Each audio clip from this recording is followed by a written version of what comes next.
Good afternoon. Welcome everyone joining us this afternoon. It's afternoon now, right? Yeah, afternoon. Thank you so much for joining us. We'll get started in just a moment. If you would like to, in the chat, maybe introduce yourself, that's fine. And we'll get started in just a moment for today's Lunch and Learn. Okay. So good afternoon, everyone. My name is Stephanie Babitz, and I am the START project coordinator at New Jersey Statewide Family Engagement Center, the hub. And I'm so glad that you're here this afternoon for our Lunch and Learn. This is part 3 in a 3-part literacy series. Today's Lunch and Learn is Partnership, Working Together for Success. If you missed our first 2 sessions, we will drop the link to those recordings in the chat box. So let's talk a little bit about the hub. New Jersey Family Engagement Hub recognizes that students thrive when families and communities are engaged in the school community, increasing the likelihood of student success. Our goals are to promote and engage in activities and policies that build collaborative partnerships among youth, family, school, and community in order to enhance child development and student achievement. We are committed to serve as a centralized information hub on family engagement, to inform educators, practitioners, and families about the latest educational opportunities and barriers by providing technical assistance, resources, and support on effective family engagement policies, practices, and activities that lead to improvements in student development, academic achievement, and long-term success. We provide parents and caregivers with easy to understand, usable information to solve present-day problems, provide youth with a voice to share their experiences and ideas to support their continued academic success, and to enhance parent and family capacity to effectively work with schools and professionals to meet children's needs. So our agenda for today, we're going to talk a little bit about the power of partnership, discuss identifying barriers and how to address them, and those barriers to partnership, and effective communication strategies between families and schools. We're glad you're here today because this is the topic that is near and dear to me and the work that we do for family engagement. In order to do family engagement right, you need to know how to build a partnership. Each session so far focused on a P that provided you with a tool that will help develop your partnership skills when it comes to early literacy and student success.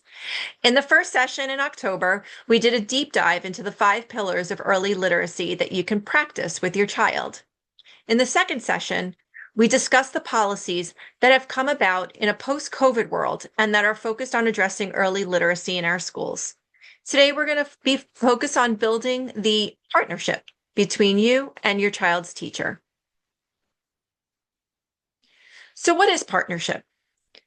A partnership between parent and school is a relationship where both parties work together to support a child's learning and development through shared decision-making, two-way communication, and a commitment to positive student outcomes. This collaboration involves parents feeling valued and having a voice in their child's education and school community. It goes beyond traditional parent involvement and is built on mutual respect and shared goals. Let's take a closer look at some of the key features of what makes an effective partnership. First, it's about shared goals. Both parents and schools have a common objective, the child's well-rounded development and learning. Shared goals between parents and teachers center on the child's holistic growth, encompassing academic success, emotional well-being, social skill development, and fostering a love for learning, thus creating a unified support system that boosts student potential through consistent communication, mutual respect, and aligned expectations.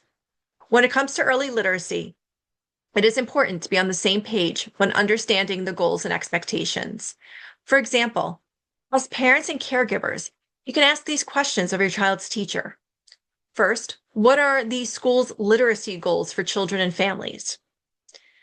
How does the school partner with families when developing its language and literacy goals for students?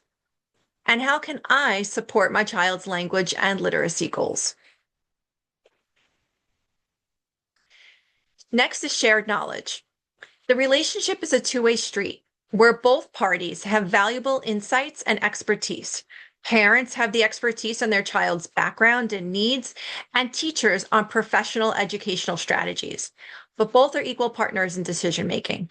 This shared knowledge can lead to consistent strategies, better academic emotional outcomes, and a stronger learning environment for the child.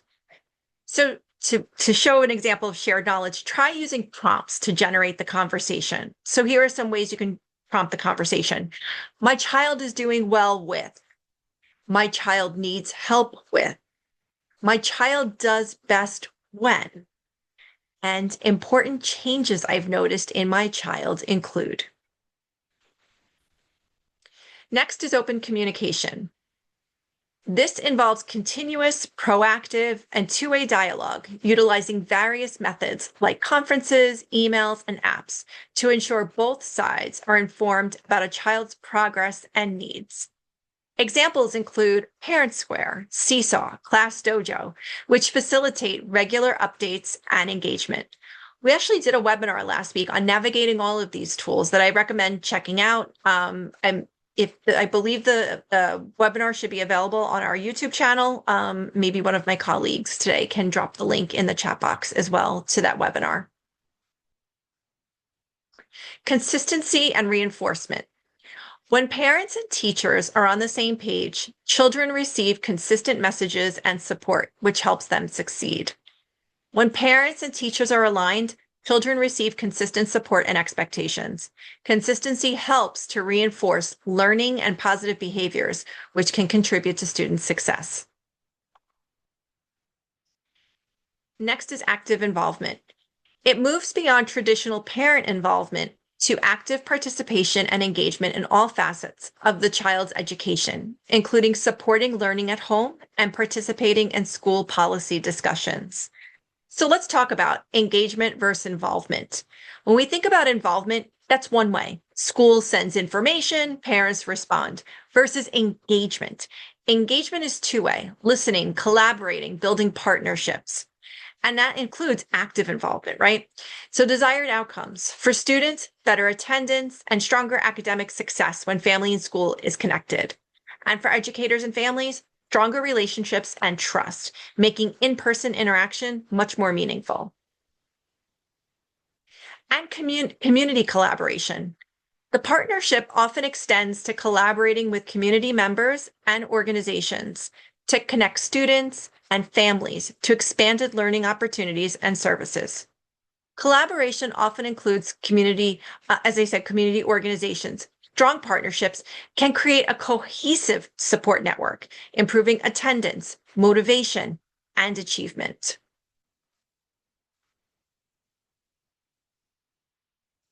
Strong family-school partnerships can be hindered, though, by various logistical, cultural, and relational challenges. Addressing these barriers requires proactive, flexible, and inclusive strategies that build trust and recognize the diverse needs and strengths of all families. Let's take a closer look. So the first barrier is time and logistical constraints. That can mean demanding work schedules, multiple jobs, lack of childcare, transportation issues often make it difficult for families to attend in-person school events or meetings. Some solutions offer flexibility with meeting times and locations, provide support such as childcare during events and transportation assistance. Communication gaps. Language barriers, a lack of clear communication channels, and reliance on a single communication method can exclude many families from important information and dialogue. Solutions. Provide multilingual communications, such as newsletters and progress reports, and translation services during meetings. Utilize diverse communication tools, such as apps, text messages, phone calls, and newsletters to reach families in their preferred format. As I mentioned earlier, we did a webinar last week about this very topic in great detail, and I definitely urge you to check it out. Next is lack of trust, negative past experiences. Families may feel unwelcome, unheard, or disrespected due to prior negative interactions with educational systems, which can lead to a reluctance to want to engage. Some solutions: build relationships by initiating positive, informal contact from the start of the school year. Make yourself approachable.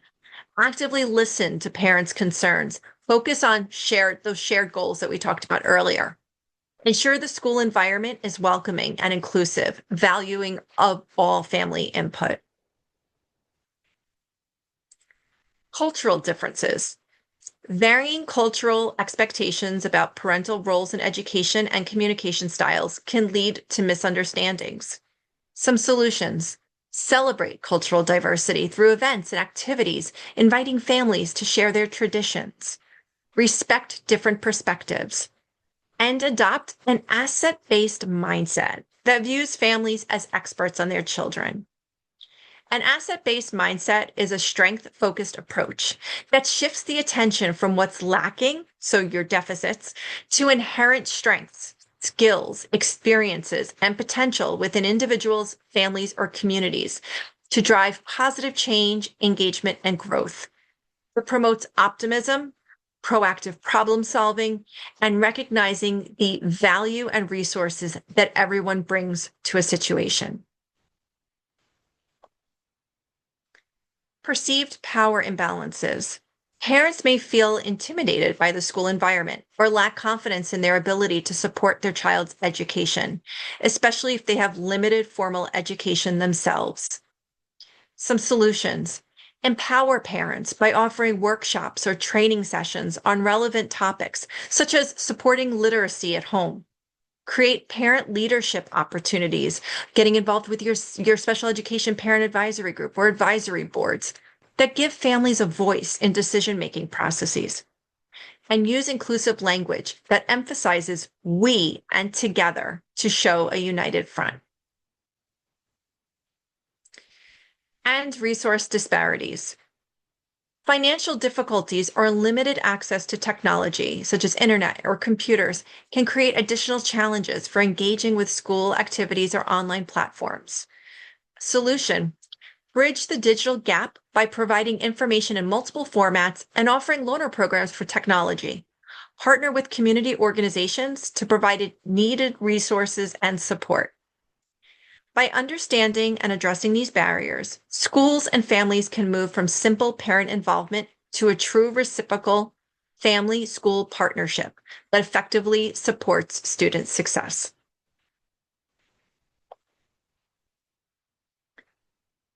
So we have identified the traits of a strong partnership and also identified barriers and solutions to partnership. But sometimes we find ourselves in a situation, whether as an educator or as a parent or caregiver, where we may need to have a difficult conversation. When it comes to children, it's important to remember we are on the same page and we want the same thing: student success.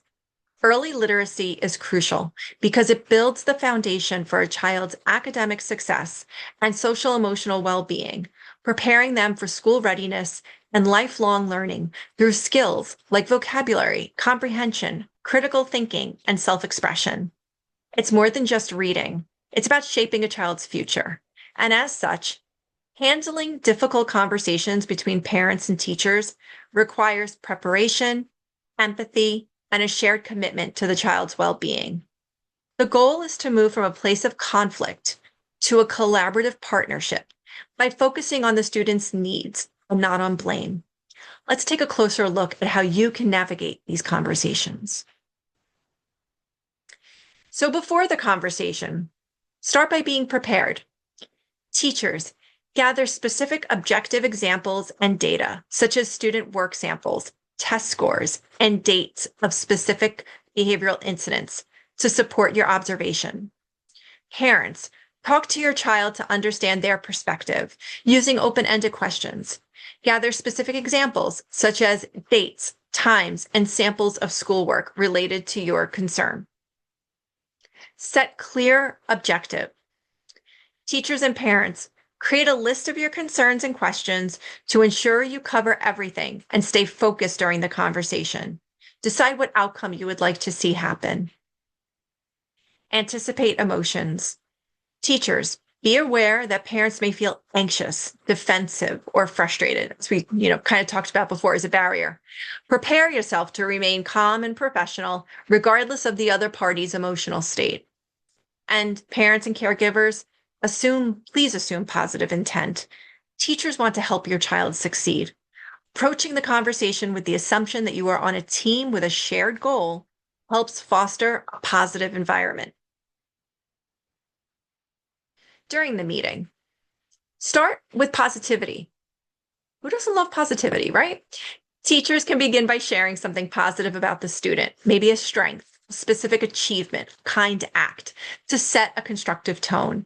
Parents can begin the discussion by mentioning a positive observation or something you appreciate about the teacher's efforts. Listen actively and empathetically. Teachers, allow the other person to express their concerns fully without interruption. Use reflective listening by summarizing what you heard to ensure mutual understanding.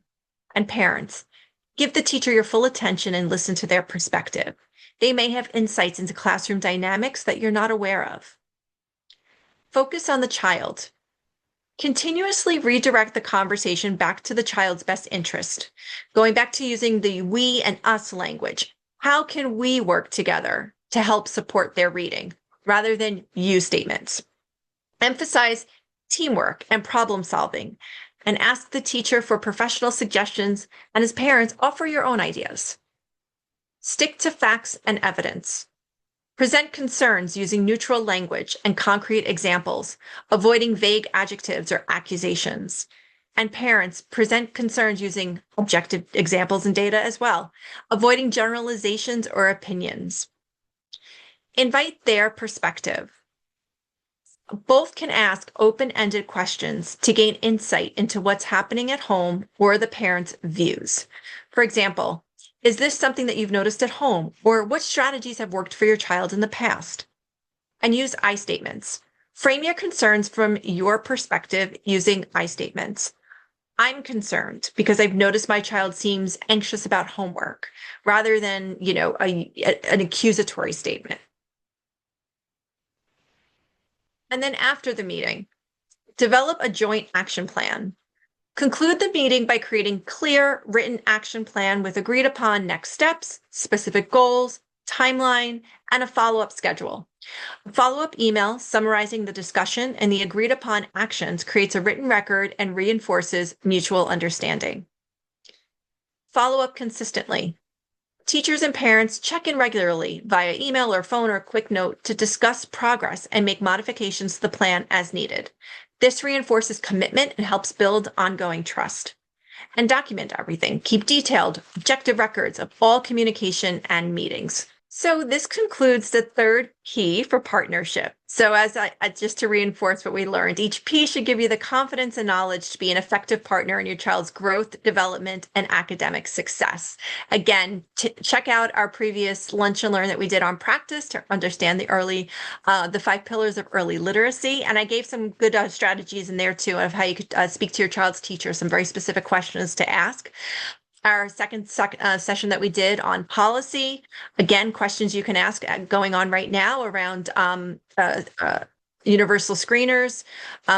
Your child should have had a screening done already in the fall. There may be a winter one, and then there will maybe another spring one, at least another one for the rest of the school year, if not 2 more screeners. And then third is today on the partnership. So building that effective communication and collaboration to help you for student success. Any questions? Anything in the chat box? Thank you for dropping the recordings there. And if you'd like more, we'd love to hear from you. Your feedback is important to us. It's time for a quick survey. We invite you to scan the QR code and take a moment to complete our short survey. Your feedback is essential in helping us to continue to deliver valuable and engaging webinars and lunch and learns like this one. And always feel free to connect with us. Our contact information for all of us on the project. Mine is at the bottom of the flyer there, my contact information. So if you have more specific questions for early literacy, feel free to reach out to me anytime.